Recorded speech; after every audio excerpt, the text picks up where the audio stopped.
Sean bienvenidos una vez más a estos videotutoriales de matemáticas. El día de hoy vamos a trabajar con las ondas periódicas y no periódicas. Nosotros ya habíamos visto estos tipos de ondas, pero ahora vamos a ver algunos ejemplos y en dónde se aplica en la vida cotidiana. Bueno, en la vida cotidiana actual, porque antes pues no se aplicaba mucho. Entonces, ya vimos la primera onda con la que hemos estado trabajando en todos estos videos, la onda senoidal. Ahí está. Se les conoce como ondas periódicas porque cada cierto tiempo se va a repetir ese mismo patrón y el tiempo siempre va a ser el mismo. Por ejemplo, si el periodo vale, ¿qué les gusta? 3 segundos. Cada 3 segundos se va a ir repitiendo este ciclo. Entonces aquí, supongamos que tenemos la partícula, empieza a hacer este recorrido y lo completa en 3 segundos. Entonces es una onda periódica porque este patrón se va a repetir 3 segundos. Una vez que acabó, nuevamente esta misma forma se va a volver a repetir. Bueno, imagínense que va a tener la misma forma. Ahí está. Y la duración pues de ese patrón va a ser nuevamente 3 segundos. Y entonces ese nuevo patrón va a conservar todas sus propiedades, su frecuencia, su misma amplitud, su amplitud máxima, amplitud mínima, amplitud pico a pico, todo. Las características de este ciclo se van a volver a repetir tal cual en el siguiente ciclo, y luego en el siguiente y en el siguiente y así. Por esa razón es que nada más se estudia un ciclo, porque nada más con estudiar un ciclo conocemos cómo va a ser el resto de los demás, porque va a tener las mismas características. Entonces, esta es una onda periódica porque ese ciclo se repite cada cierto periodo. De ahí viene el nombre, periódicas. Sin embargo, además de la onda senoidal, existen otras ondas que también son muy importantes, son estudiadas que en ramas más avanzadas de la ingeniería, que son periódicas. Entonces, si existen otras ondas, ¿por qué se estudia principalmente la onda senoidal? Ahorita lo vamos a ver. De entrada, una onda senoidal sabemos que tiene su amplitud. Entonces, aquí podemos en la onda senoidal comprender lo que es el concepto de amplitud, también el concepto de amplitud pico a pico, también el concepto de periodo, así como el concepto de frecuencia, que sabemos es el inverso del periodo, y al mismo tiempo podemos entender el concepto de longitud de onda. Entonces, estos parámetros los podemos entender en una onda senoidal. Por eso es que nos enfocamos en el estudio de estas ondas. Sin embargo, en otras ondas periódicas también van a estar estos mismos elementos: amplitud, periodo, frecuencia, longitud de onda. A partir de ahí, pues algunos otros elementos. Pero bueno, estos son los principales. Entonces, comprendiendo estos elementos en una onda senoidal, también los podemos aplicar en otros tipos de onda. La primera de ellas se le conoce como onda triangular o señal triangular. Onda triangular. Y esta se caracteriza porque tiene forma de triángulo. Va a ser exactamente lo mismo, pero en vez de que en la parte de arriba haya pues esta especie de curva y en la parte de abajo otra especie de curva, vamos a tener un triángulo. Entonces, borramos todo esto y vamos a poner una señal triangular. Este video de hecho creo que es un poquito más teórico. Entonces, la onda triangular tiene la siguiente forma, más o menos así, en la parte de arriba, luego un triángulo abajo. Esa es la forma básica y ya después se vuelve a repetir. Luego después un triángulo arriba, después un triángulo abajo y así sucesivamente. Entonces, este es otro tipo de onda que va a tener las mismas características que la onda senoidal. una amplitud que va desde este punto 0 hasta el punto más alto, una amplitud pico a pico que va desde el punto más bajo al punto más alto. Esta también va a tener un periodo, porque cada cierto periodo se va a repetir ese patrón. También va a tener una frecuencia y también va a tener una longitud de onda. Entonces, si se dan cuenta, tiene los mismos elementos. Y bueno, este triángulo de arriba tiene la misma forma que el triángulo de abajo. Y este ciclo se va a continuar repitiendo una y otra y otra y otra vez. Entonces, vean cómo con comprender las ondas senoidales ya podemos identificar también los mismos elementos para este tipo de onda, que se le conoce como onda triangular, debido a la forma que tiene. También existe otro tipo de onda, que a esa onda, bueno, existen muchísimas, pero entre las más importantes pues son las siguientes. Existe otra que se llama onda diente de sierra, que ya se imaginarán por la forma que tiene. Diente de sierra. Es un poquito parecido a la onda triangular. Bueno, antes que nada, la onda triangular también es una onda periódica, porque si se dan cuenta, ese ciclo, la misma forma, con las mismas características y todo eso, se va a repetir cada cierto periodo. Entonces, la otra onda, ya se imaginarán, si esta se llama onda triangular porque tiene forma de triángulo, la siguiente onda diente de sierra, pues la forma va a tener un diente de sierra. Y más o menos va a tener la siguiente forma. La forma que tiene va a ser más o menos así. Empieza, bueno, ahí es donde termina. Entonces sería algo así. Desde abajo hasta que llega así. Vean, parece un triángulo, pero a diferencia del anterior, que era un triángulo, podemos decir, en donde los dos lados estaban inclinados, aquí solamente uno es el que está inclinado, porque ya que llegó al punto más bajo, trazamos una línea vertical que va a ser perpendicular a esta, porque va a formar un ángulo de 90 grados. Y luego, ya que llegamos aquí, volvemos a hacer lo mismo. Entonces sería así y luego baja. Entonces, de nueva cuenta, vemos que tiene las mismas características. Bueno, en este caso es un poquito más difícil identificar la longitud de onda, pero si nos vamos al punto más alto que es este y este, ahí tenemos la longitud de onda. Vemos que nuevamente esta señal tiene las mismas características. Tiene una amplitud que es desde el eje hasta el punto más alto. Tiene una amplitud pico a pico, que es la distancia que hay del punto más bajo al punto más alto. Tiene un periodo, porque cada cierto tiempo se repite este mismo patrón. Si tiene un periodo, entonces tiene una frecuencia y además tiene una longitud de onda. Entonces vean cómo nuevamente podemos identificar las características en la onda diente de sierra. Y ahora, ¿por qué se le llama así? Por la forma que tiene, que se asemeja a los dientes de una sierra. ¿Cómo es una sierra? Vamos a poner algo así. Aquí está la caja. Acuérdense que yo no sé dibujar muy bien. Ahí está. Y en la parte de arriba tiene los dientes con los que corta, que tienen esta forma. Entonces de ahí es donde proviene el nombre, diente de sierra. Bueno, ya de aquí pues está la agarradera, parece más una llave, donde pues aquí se prende, se apaga, se jala la cuerda, y entonces la sierra con la que se usa para talar diversas cosas, ya empieza a mover los dientes para empezar a cortar.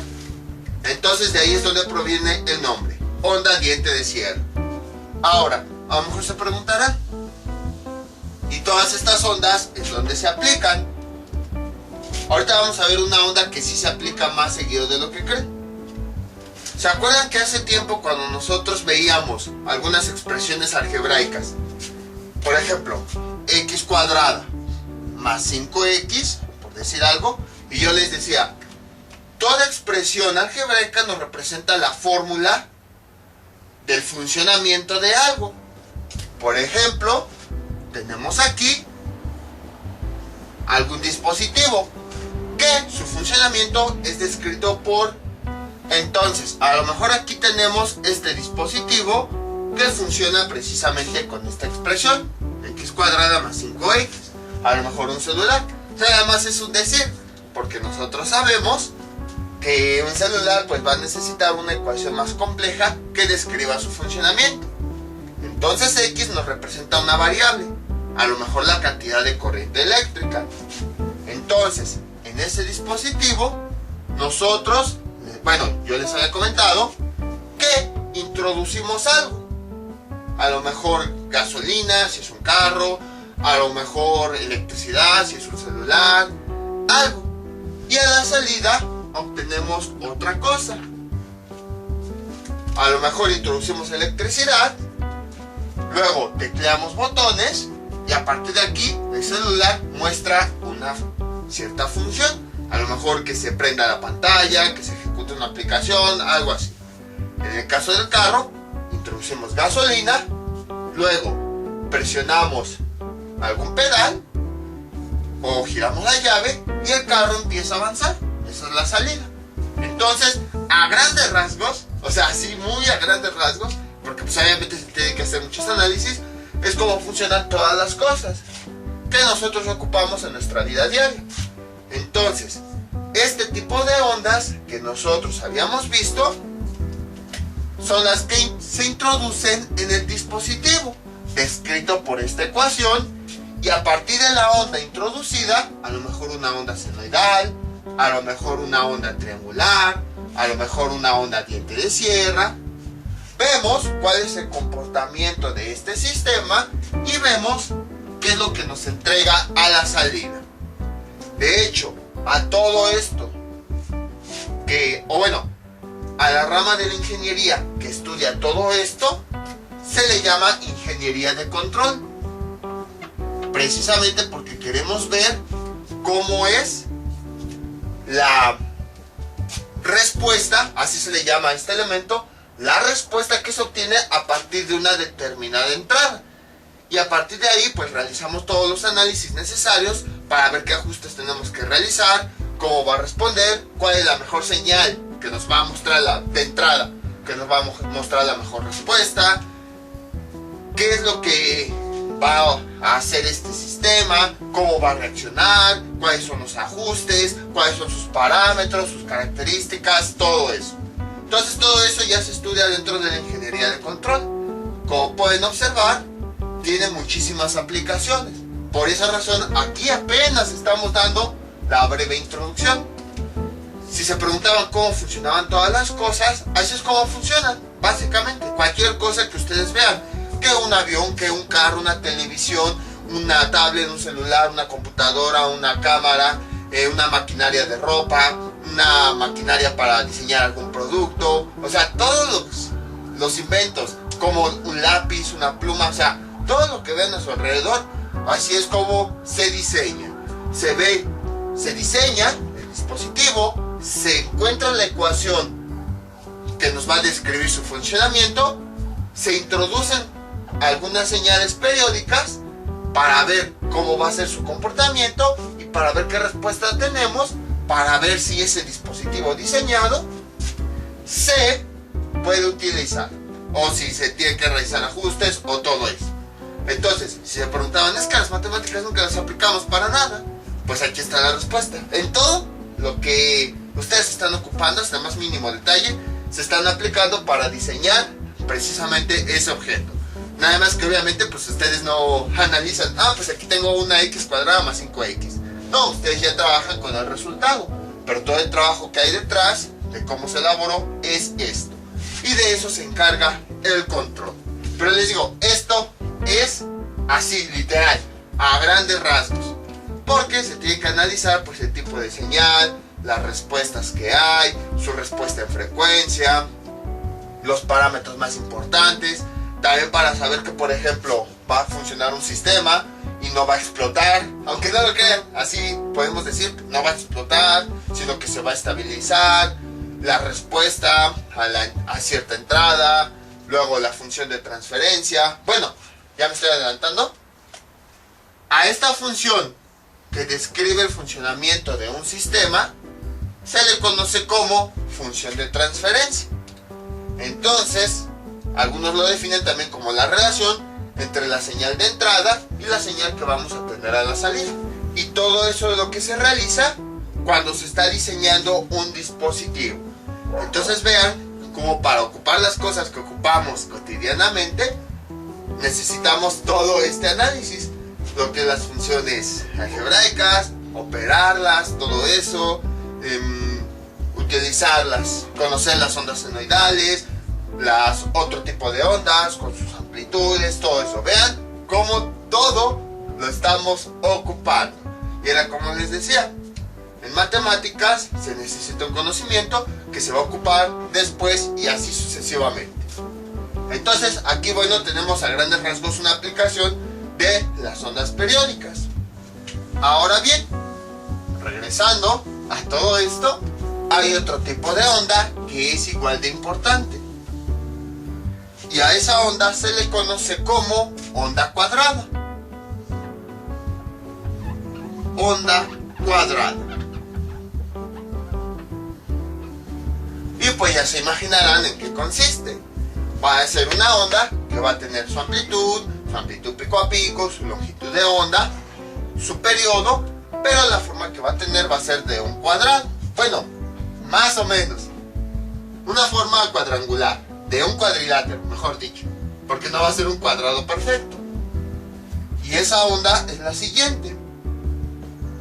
Veamos cómo sería. Depende de cómo empiece. Algunos empiezan desde aquí hacia abajo, así. Luego hace esto. Luego hace esto. Bueno, un poquito más para allá. Luego hacia abajo. Luego haciendo esto. Luego sube. Luego haciendo esto. Luego hacia abajo. Luego haciendo esto. Y así sucesivamente. Y entonces voy a ponerla mejor con color azul, porque entre tanto verde y rojo no se ve. Ahí está. Luego va así, hace esto, luego sube, baja. Ahí está. Entonces, esto también es un tipo de onda periódica porque se va a estar repitiendo constantemente. Entonces podemos observar que tenemos aquí, desde este punto, que es donde inicia el ciclo, hasta el siguiente punto, que es donde nuevamente vuelve a iniciar el ciclo, tenemos su longitud de onda. Tenemos también su periodo, tenemos su amplitud. Desde este punto al punto más alto, tenemos su amplitud pico a pico, y siempre se mantienen las mismas características de esa señal. La misma frecuencia, el mismo periodo, por consiguiente la misma frecuencia, la misma forma, la misma longitud de onda para cada ciclo, misma amplitud pico a pico. Entonces, aquí tenemos el ciclo completo, sería nada más este, vean, que va aquí, luego abajo, luego acá y vuelve a subir.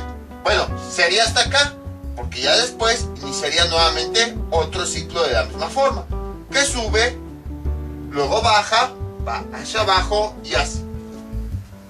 En este caso, esta onda también es muy particular. Hay un caso específico que se le conoce como tren de pulsos. Tren de pulsos. En donde tiene ciertas condiciones. Por ejemplo, la condición puede ser que tenga unos valores específicos. A lo mejor la amplitud más alta tiene un valor de 1 y la amplitud más baja, o mejor dicho, el punto más bajo, tiene 0. Entonces, ¿cómo sería la onda? Sería así, vean. Voy a borrar todo esto. Sería así, luego va sobre 0, luego sobre 1, luego sobre 0, perdón, luego sobre 1, luego aquí sobre 0 y así sucesivamente. Vean cómo se repite ese patrón. Aquí, luego baja, luego continúa. Y ya después pues se volvería a repetir nuevamente el patrón, de donde empieza a subir. Entonces vean cómo es así como por ejemplo en la senoidal, que era una curva arriba y una curva abajo, ahora tenemos un cuadrado arriba y uno abajo. Luego otra vez uno arriba, uno abajo y así sucesivamente. A esta, les digo, este es un caso particular que se le llama como tren de pulsos. Y entonces, se preguntarán, ¿esta en dónde se aplica? Se aplica en todos los dispositivos digitales, computadoras, celulares, calculadoras, tablets y cualquier otra cosa que utilice un procesador. ¿Por qué se le aplica? Precisamente a los dispositivos digitales, por la siguiente razón. Como habíamos dicho, si se dan cuenta, esta señal va de 0 a 1, o sea, no cambia de esos valores. 0, bueno, aquí empieza en 0, luego sigue en 1, luego baja a 0, luego vuelve a subir a 1, luego baja a 0, luego después vuelve a subir a 1 y así sucesivamente. Bueno, con diversas herramientas se puede cambiar esta frecuencia. A lo mejor que el 1 dure menos, el 0 dure más o así, pero bueno, eso ya son temas que se ven ya más adelante, ya no son matemáticas, ya son temas de otra cosa.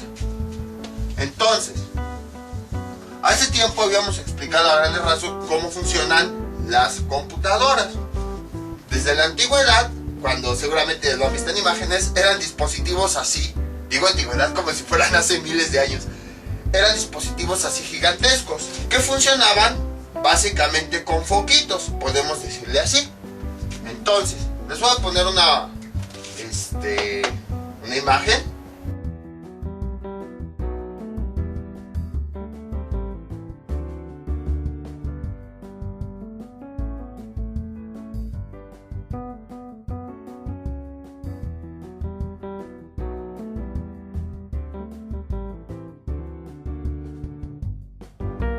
Entonces así eran las primeras computadoras, eran gigantescas y tenían muchos foquitos. ¿Cómo era que funcionaban? Pues funcionaban de la siguiente forma. Dependiendo de las funciones, se prendían o se apagaban ciertos foquitos. Entonces, si un foquito estaba prendido, decíamos que tenía el número 1. Si un foquito estaba apagado, decíamos que tenía el número 0. Entonces, con el 1 representábamos que había corriente eléctrica para uno de los foquitos.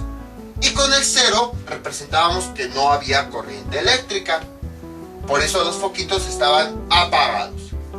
Entonces, si se han dado cuenta en muchas imágenes, si buscan así, informática, hackers, bueno, nada más puras imágenes, cosas relacionadas a la computación, siempre les va a aparecer así códigos de unos ceros, precisamente porque nos representa los foquitos que están encendidos y los foquitos que están apagados para que funcione una computadora y haga una determinada tarea. Entonces, a grandes rasgos, así funcionaban las computadoras de hace mucho tiempo, con foquitos prendidos que nos representaba el 1, con foquitos apagados que nos representaba el 0. Ya después pues hay una gran teoría detrás del funcionamiento y todo eso, pero esa es la razón por la que utiliza cadenas de unos y ceros, porque nos está representando internamente los foquitos encendidos y los foquitos apagados que había para que se ejecutara una tarea. Por ejemplo, si ven alguna cadena así, 1 0 0 1 1 1 0 0 0, aquí podemos decir, para esta tarea, para este código que nos está representando una tarea, tenemos foquito prendido, foquito apagado, apagado, prendido, prendido, prendido, apagado, apagado, apagado. Y además tiene sentido porque con el 1 estamos representando algo que existe, el concepto de números naturales. Y con el 0, o sea, que aquí existe esta electricidad. Y con el 0 estamos representando algo que no tenemos, o sea, no tenemos electricidad. Entonces, a este sistema de numeración se le conoce como sistema binario. ¿Por qué? Porque nada más utiliza dos dígitos, el 1 y el 0. Entonces, por esa razón, muchas cosas relacionadas a la computación se representan con estas cadenas. Esto todavía ocurre, pero ya a nivel más microscópico. Ya se diseñaron algunos circuitos en donde ya podemos obtener de forma fácil estas cadenas, ya sin estar usando tantos foquitos encendidos y apagados. Y bueno, esto aquí tiene que ver con las ondas periódicas. Pues, si se dan cuenta, aquí tenemos un tren de pulsos. ¿Qué es lo que tiene? Tiene 0 y 1. Mediante un tren de pulsos, nosotros podemos introducirlo en la computadora e indicar directamente esta cantidad. Entonces, a lo mejor introducimos un tren que tenga un 1, luego un 0, 1, 1, 1, 0, 0, 0. Entonces, ahora, estas cadenas de unos y ceros los representamos mediante este tipo de señales. Por ejemplo, vean, aquí tenemos esta cadena en donde tenemos un 1, luego un 0, luego un 1, luego un 0. Entonces, vamos a borrar esto. ¿Cómo quedaría representado esta cadena si nosotros utilizamos este tipo de señal en donde va de 0 a 1? Sería así, vean. ¿Cómo representaríamos entonces esta cadena? Vean, sería, aquí tenemos el 1, aquí tenemos el 0. Esta es la señal básica. Sin embargo, después se utiliza para adecuarla a lo que nosotros queremos. Entonces sería un 1, luego baja a un 0. Luego sería otro 0. Luego vuelve a subir a un 1. Ahí está el 1, luego se mantiene en 1, luego se mantiene en 1 y luego se vuelve a bajar a 0. Y así continuamos con nuestra cadena. Y vean cómo, mientras que aquí se mantiene de forma uniforme tanto esta parte de arriba como esta parte de abajo, aquí mediante electrónica hemos adecuado nuestra función para que dure cierto tiempo el 1 y después dure más tiempo. Entonces esta señal se envía a través de la computadora mediante el uso de ondas cuadradas, y de esa forma podemos representar esta cadena que en la antigüedad nos representaba unos y ceros, o sea, foquitos encendidos y apagados. Entonces era lo que les decía, estas ondas se están aplicando en algo de la vida cotidiana y no sabíamos ni siquiera que ahí estaban presentes, ni siquiera en dónde se aplicaban. Y así ocurre con muchas cosas que utilizamos.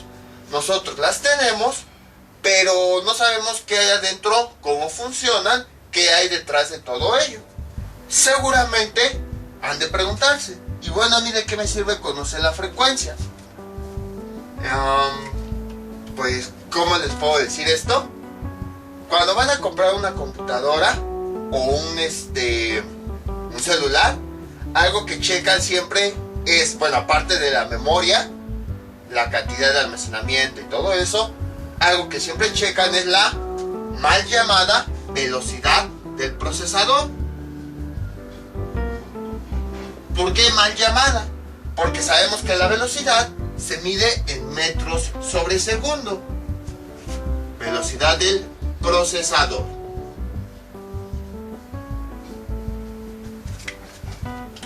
Y nosotros no llegamos y, queremos un procesador que tenga una velocidad de 10 metros sobre segundo. No, ¿cómo verificamos? A través de los megahertz o gigahertz. Vean cómo ahí hay una aplicación de la frecuencia de una señal. Por ejemplo, 3.8 gigahertz. ¿Y qué decimos? 3.8, usamos aquí el múltiplo giga. 3.8, ¿a cuánto equivalía? Equivalía por 10 a la 9 Hz. El prefijo giga equivalía a 10 a la 9. Y entonces, ¿qué significaba esto? Significaba que esta cantidad, 3.8 por 10 a la 9, era la cantidad de ciclos de esta onda, así ciclos completos, que se repetían en un segundo. Vean cómo gracias a este concepto de ondas, ahora con esto entendemos a qué nos referimos con la mal llamada velocidad del procesador. En realidad debería ser frecuencia. Es el número de ciclos que esta señal que utilizan las computadoras puede repetir únicamente en un segundo. Y entonces de ahí se ve por qué a veces cuando son cantidades más grandes, pues conviene, porque quiere decir que puede efectuar tareas, muchísimo mayor cantidad de tareas en un segundo. Y pues aquí podemos observar que entre más grande sea este valor, quiere decir que esta señal se va a mover más rápido. ¿Por qué? Porque ahora va a estar así, repitiéndose. Entonces de ahí es de donde viene el concepto de velocidad, pero en realidad sería frecuencia del procesador. Pero bueno, también ya han escuchado de 2 núcleos, 3 núcleos, 4 núcleos. Esa ya todavía es una teoría detrás de todo eso. O sea, aquí les estoy resumiendo a grandes rasgos cómo funciona una computadora. Porque pues para comprenderlo necesitamos saber qué significa en realidad este 1 y 0. Cómo funciona adentro, cómo es que la computadora cuando nosotros tecleamos manda las instrucciones, todo eso. O sea, hay muchísima teoría. Ahorita pues nada más es una idea general. Ahora, otro concepto que seguramente han escuchado es la idea del cuarzo. Seguramente han escuchado algo de que si utilizas el cuarzo te lo colocas en el cuello, en las manos, en los bolsillos, vas a vibrar más alto, vas a traer energía y cosas así. Yo no voy a discutir ahorita si eso es verdad o no, ese no es el objetivo, pero hay una razón por la cual se comenta mucho todo eso. El cuarzo, vean, aquí tenemos este elemento, puede estar presente de diversas formas, en diversos colores, diversos cortes y así sucesivamente. Se ha descubierto que dependiendo de los cortes y las formas que tenga el cuarzo, se va a comportar de diferentes formas. Por eso cuando ustedes van y buscan un cuarzo, hay unos que tienen forma cuadrangular, otro como de pico, otros como este, o sea, dependiendo de sus propiedades. Hay una propiedad que se le llama piezoelectricidad. Piezoelectricidad o piezoeléctrico. ¿En qué consiste la piezoelectricidad? Aquí tenemos nuestro cristal. Imagínense que yo con una cierta fuerza lo empiezo a golpear aquí, así. Hasta se escucha. Va a parecer que es una pequeña vibración, una pequeña señal. Entonces, vamos a mandarle aquí una onda de diversas fuerzas, así. Cuando se le aplica una onda mecánica, de tal forma que pueda vibrar, a la salida va a reproducir una señal eléctrica. Entonces, este cuarzo, si yo le aplico aquí una señal, en este caso de fuerzas, porque lo estoy golpeando, a la salida voy a tener impulsos eléctricos. Eso es la piezoelectricidad, que cuando se le aplica una vibración mecánica, es decir, que está compuesta por fuerzas, va a producir una señal eléctrica. Obviamente pues aquí nada más es representativo, porque en la realidad pues se tiene que ver los cortes, la forma del cuarzo, el color, se debe de aplicar en cierto punto exacto donde va a ser esa vibración, en cierto punto exacto donde vamos a obtener la electricidad, todo eso. Ahora bien, aquí podemos ver el concepto de retraso. Cuando llega la primera vibración, va a pasar cierto tiempo hasta que tengamos la primera señal eléctrica. O sea, ahí tenemos la faz. Si se preguntaban en dónde se aplicaba, aquí está. Porque, como habíamos dicho, nada ocurre de forma instantánea. Entonces, cuando tenemos la primera vibración, tiene que pasar a través del cuarzo para que se convierta en electricidad. Y eso lleva un cierto tiempo de retraso. Entonces, desde que tenemos la primera señal de entrada, va a pasar cierto tiempo, muy pequeño, pero cierto tiempo, hasta que tengamos la señal eléctrica de salida. Ahí tenemos el retraso. Y entonces, todos los dispositivos digitales, celulares, computadoras, calculadoras, tablets, laptops, o sea, todos los dispositivos que utilicen en tecnología digital, siempre van a usar un circuito que se llama cristal de cuarzo. Cristal de cuarzo. Cristal de cuarzo. De cuarzo. ¿Y para qué se utiliza este circuito conocido como cristal de cuarzo? Pues precisamente para producir esta señal cuadrada, que es la que estamos estudiando. A ese cristal se le va a aplicar una cierta vibración y entonces a la salida va a producir las señales que utiliza la computadora, como estas, para poder trabajar. En donde ya vimos que el 0 nos representa ausencia de electricidad y el 1 nos presenta presencia de electricidad. Entonces imagínense, pónganle que aquí entra una señal donde nos va a reproducir señal eléctrica, que va a ser un 1.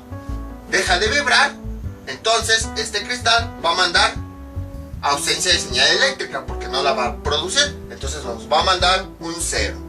Vean cómo los cristales de cuarzo van a servir precisamente para producir las señales que utilizan las computadoras. Y bueno, pues como que suena así nada más platicado. Aquí tengo un cristal de cuarzo que nada más se ve así, pero si lo llegamos a abrir, en la parte de adentro va a estar así, un pequeño pedacito de cuarzo. Entonces, este es al que, al aplicarle ciertas vibraciones, va a producir a la salida una señal eléctrica, que es con la que va a trabajar cada una de las computadoras. Entonces todos los procesadores van a tener un pequeño cristal de cuarzo, que precisamente es lo que va a hacer. Entonces, cuando ustedes vean dispositivos, van a ver que todos tienen un circuito similar. No exactamente igual, puede que a lo mejor un poquito más grande, un poquito más bajo, muy pequeño. ¿Qué más podemos decir? A lo mejor cuadrado, a lo mejor rectangular, a lo mejor circular, pero todos van a tener así. Va a tener forma metálica, precisamente para poder distinguirlo de los demás circuitos. Y si casi siempre va a estar al centro del dispositivo. Entonces, vean la importancia de los cuarzos. Le aplicamos una fuerza, nos va a producir una señal, que es con la que va a trabajar el dispositivo, y esa señal va a tener una cierta frecuencia, que es la mal llamada velocidad del procesador. En realidad debería ser frecuencia del procesador, porque estamos trabajando en Hertz. Y entonces era lo que les comentaba. Esto sí lo aplicamos, pero no lo sabemos. Nada más utilizamos ya directamente la aplicación. Les digo, todo esto es a grandes rasgos. O sea, en varias ramas de la computación que lo estudian a profundidad, yo lo reduje en un video. Entonces, o sea, fue así muy reducido y muy básico, nada más para tener una idea. Porque ya cuando se estudia a profundidad, incluso algunos se darán cuenta que pues hay cosas que son un poquito diferentes a como se las estoy platicando aquí. Pero, porque esta es la idea general. Entonces, aquí está la aplicación de la onda cuadrada. Cómo es que se produce, cómo funciona y todo eso. Ahora, como les había comentado, seguramente el cuarzo han escuchado que sirve para propiedades de energía, vibraciones y todo eso. Ahora bien, no sé qué tan cierto sea esto de que el cuarzo sí sirve para atraer ciertas cosas o no, no lo sé. Lo que sí podemos observar es que a partir de una vibración, pues podemos producir una señal eléctrica. Entonces muchas personas lo asocian precisamente a lo que ocurre en la naturaleza. Todo en este planeta tiene una vibración con una cierta frecuencia. Nosotros, este plumón, el pizarrón, todo. Que bueno, ya se estudia más adelante. Pero, entonces, si todo tiene una vibración, si nosotros colocamos un cuarzo sobre esa vibración, pues va a tener ciertos resultados, como es el de una señal eléctrica. Entonces vean, llega un punto en el que será cierto o no será cierto, porque pues hay conceptos reales, como esto de que produce una señal eléctrica, que tiene una cierta frecuencia. Entonces ahí queda la duda. A lo que me refiero es que no se vayan con la idea de que, no, todo es falso. Ah, no, todo es cierto. Él cree en esas cosas del cuarzo, me voy a burlar. O sea, como que le demos un poquito de la duda precisamente porque todo esto sí es real. O sea, les describió el funcionamiento del procesador de una computadora. Entonces, debe tener algo de verdad. Pero tampoco irnos al extremo de que toda nuestra vida va a depender de un cuarzo. De que voy a llenarme de cuarzos todo el cuerpo para que funcione, ¿no? O sea, como que darle también la duda de si era verdad, no será verdad, pero tampoco irnos a los extremos y burlarnos de las otras personas. Ahora bien, si estas ondas son más utilizadas, por ejemplo en los dispositivos digitales, entonces ¿por qué se utilizan las ondas senoidales? La primera razón ya la vimos hace un momento, porque a partir de las ondas senoidales también podemos identificar las características que comparten las ondas cuadradas. La segunda razón es porque ambas, al ser ondas periódicas, nosotros podemos adaptarlas para que sean ondas cuadradas. ¿Cómo hacemos eso? Bastante sencillo. Vamos a poner aquí dos ejemplos básicos para ver lo siguiente. Supongamos que tenemos la siguiente señal, que es igual a seno de alfa. Y nosotros ya sabemos cómo ubicar esa gráfica. Entonces vamos a ubicarla. ¿Cuál es su amplitud? Es 1. Entonces quiere decir que su valor máximo va a ser 1. Y su valor más bajo va a ser menos 1. Por aquí más o menos. Veamos. Por acá. Ahí está. Por acá más o menos. Ahí está. Entonces, ya sabemos cómo ubicar esa gráfica. En pi medios va a ser el punto más alto. En 3 pi medios, que sería aquí, va a ser el punto más bajo. En pi y en 2 pi va a ser donde va a cruzar con 0. Entonces la gráfica más o menos tendría esta forma. Así, así, así y luego así. Ahí está. Vamos con otra gráfica. Bueno, vamos a ponerle a esta Y1. Vamos a poner otra gráfica. Y2 que sea igual a 2 seno de alfa. Ahí está. Igual ya sabemos cómo ubicar esa gráfica. Esta es la amplitud. Entonces en los puntos más altos y más bajos va a estar en 2. Vamos a ponerla con color verde. Aquí va el punto más alto, entonces estaría en 2. Ahí está. Aquí estaría el punto más bajo, en 3 pi medios, que equivale a 270 grados. Entonces, iría en el punto más bajo, ahora sería menos 2, que sería más o menos por acá. Ahí está. Entonces, en pi medios estaría el punto más bajo, que es 2, dado por la amplitud. Y en 3 pi medios estaría el punto más bajo, que debido a la amplitud sería menos 2. Y entonces a partir de ahí vamos trazando nuestra gráfica. Ahí está. Luego va hacia 0. Luego vamos al punto más bajo. Y luego volvemos a 0. Ahí está. Ahora vamos a ver. Creo que ya me estoy metiendo más en temas relacionados a ondas. Existe un principio que se le conoce como principio de superposición. Este principio establece que dos o más señales se pueden sumar. Entonces podemos tener lo siguiente, que es igual a la señal Y1 más la señal Y2. ¿Y qué va a ocurrir? Que vamos a tener una nueva señal que va a tener una forma diferente. Entonces, sumando las dos señales, que tendríamos lo siguiente, y es igual a seno de alfa, sumar la señal 1 más la señal 2, más 2 seno de alfa. Ahí está. Y entonces aquí vamos a ir dándole valores a alfa, que son los que tenemos aquí, que va a ser pi cuartos, luego pi medios, luego 3 pi cuartos, luego sería pi, luego sería 3 pi medios, luego sería 3 pi cuartos, no, que sería Aquí sería 5 pi cuartos, 5 pi cuartos, luego sería 3 pi medios, luego sería 7 pi cuartos y luego sería 2 pi.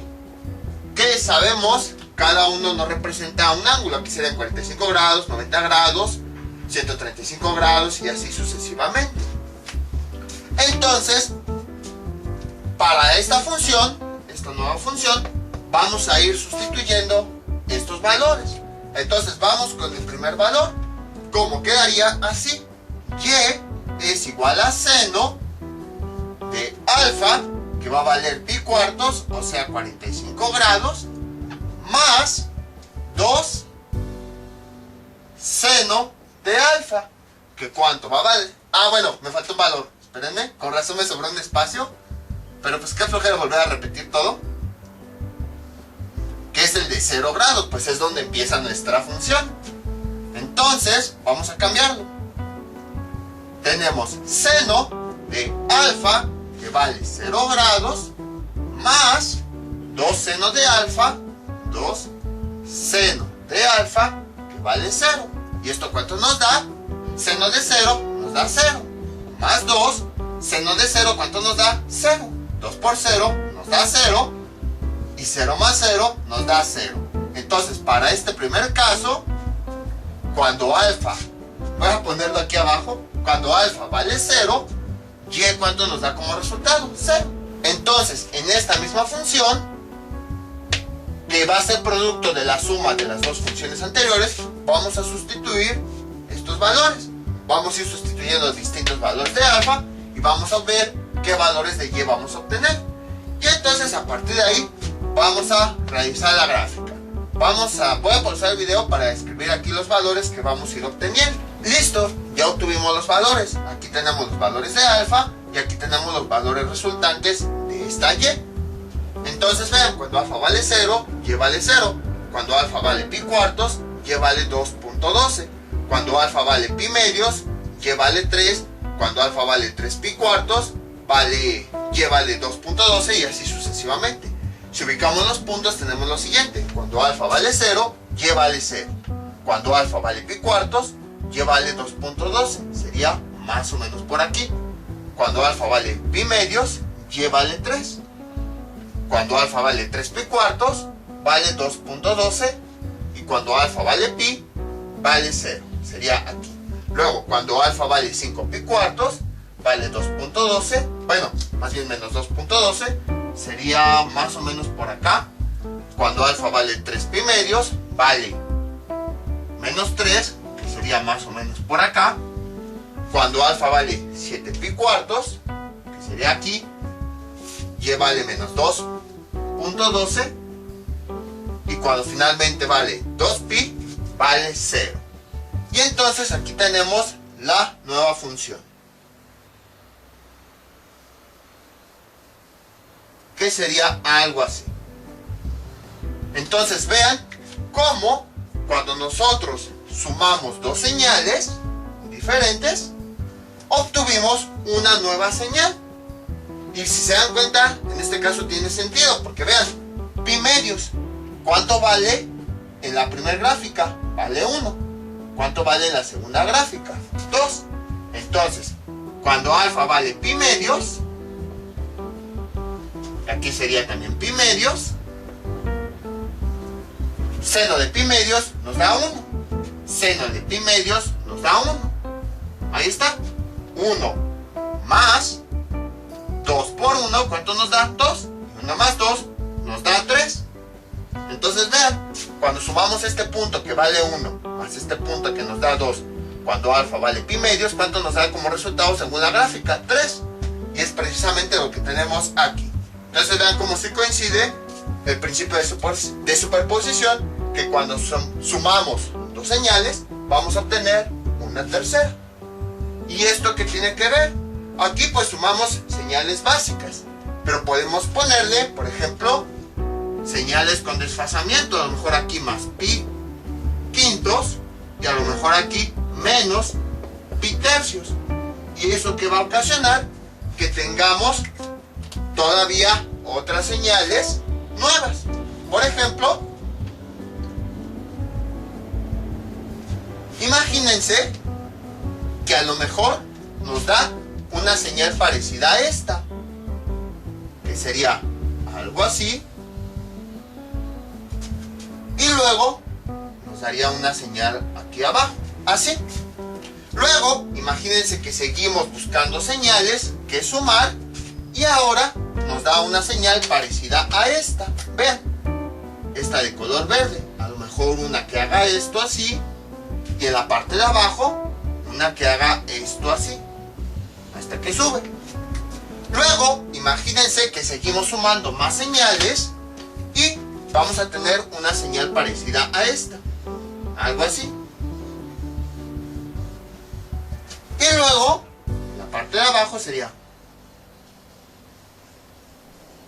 algo así.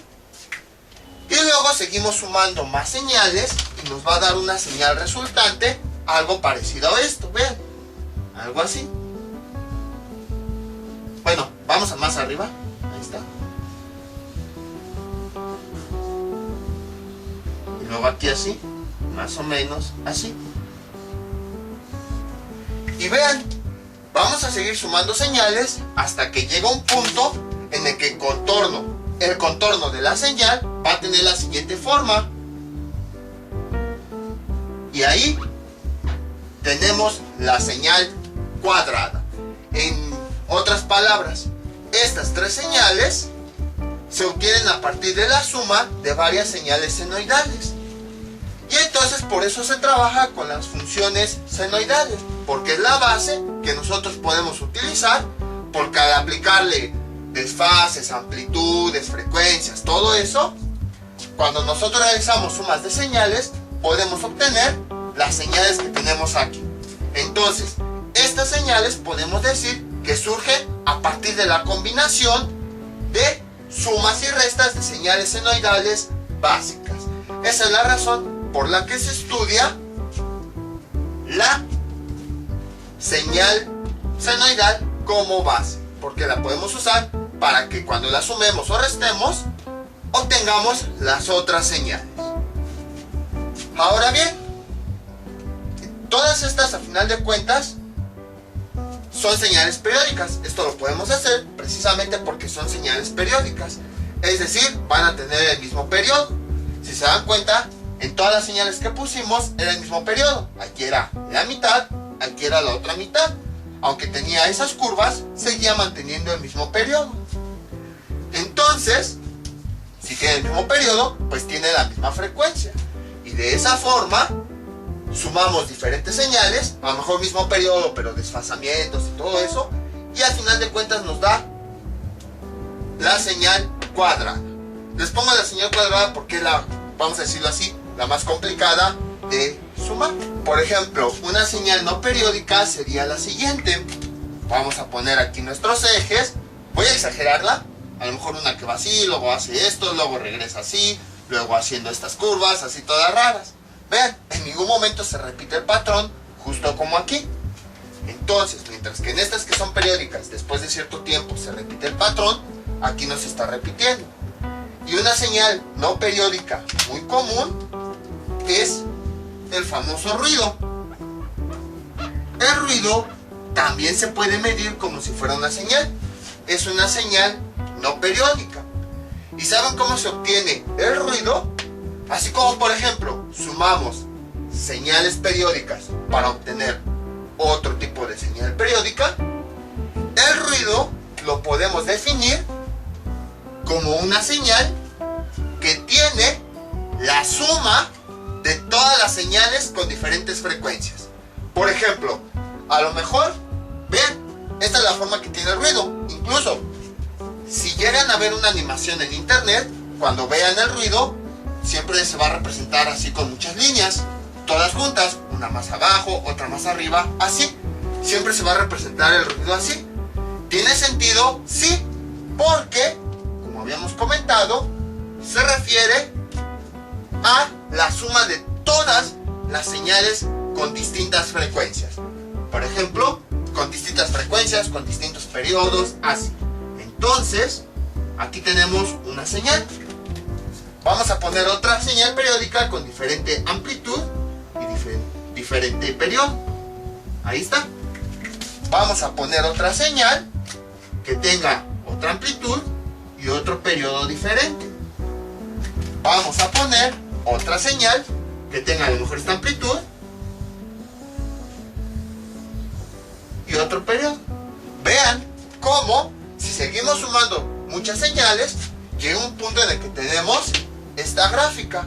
Incluso a diferencia de esta, en donde se mantiene esa forma, esa separación del periodo, en esta no lo podemos distinguir, dónde empieza y dónde inicia el ciclo. Porque vean, parece que hace esto. Si lo remarco con rojo, parece que la señal está haciendo esto, luego así, luego va abajo. Entonces, cuando nosotros sumemos todas esas señales, vamos a tener algo parecido a esto. Entonces, el ruido se define como una señal no periódica que se forma de sumar señales periódicas con distintos valores, distintas frecuencias, distintas amplitudes, distintas fases, literal. Es como si sumáramos todas las señales que existen. Y entonces ese sería un tipo especial de señal no periódica. Como pueden observar, para poder explicar el ruido, primero tendríamos que haber explicado las señales cuadradas, cómo es que se obtienen a partir de la suma de señales senoidales.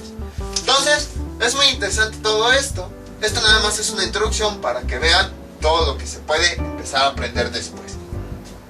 Ahora, existen dispositivos, como ya les había comentado, en donde se puede ver las señales. Desgraciadamente no tengo así el dispositivo físico, pero existen programas que nos permiten ver la simulación de las señales. Desde el programa que les voy a presentar ahorita, no sé si esté bien decir el nombre o no, porque al final de cuentas es un producto, pero bueno, en el programa vamos a ver lo siguiente. Vean, aquí tenemos un dispositivo que se le llama generador de funciones. Después de ese dispositivo están saliendo unas pequeñas líneas, nos están representando los cables. Y luego, del otro lado, tenemos otro dispositivo. A este se le llama osciloscopio, porque como su nombre lo indica, nos sirve para detectar las oscilaciones de una señal. De ahí viene el nombre, osciloscopio. Entonces, estos dispositivos, les digo, sí existen realmente.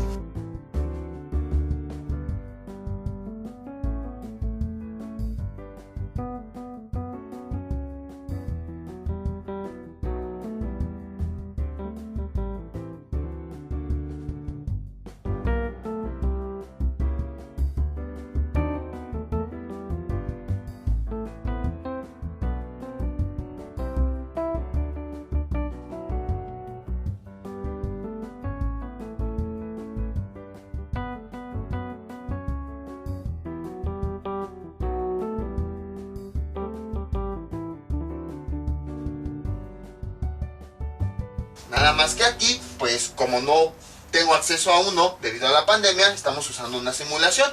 Entonces, en el generador de funciones que tenemos acá, podemos cambiar los tipos de señales. Vean, entonces, si a esta simulación que nos está representando un generador de funciones real y un osciloscopio real le ponemos reproducir, vamos a ver cómo es que se realiza este funcionamiento.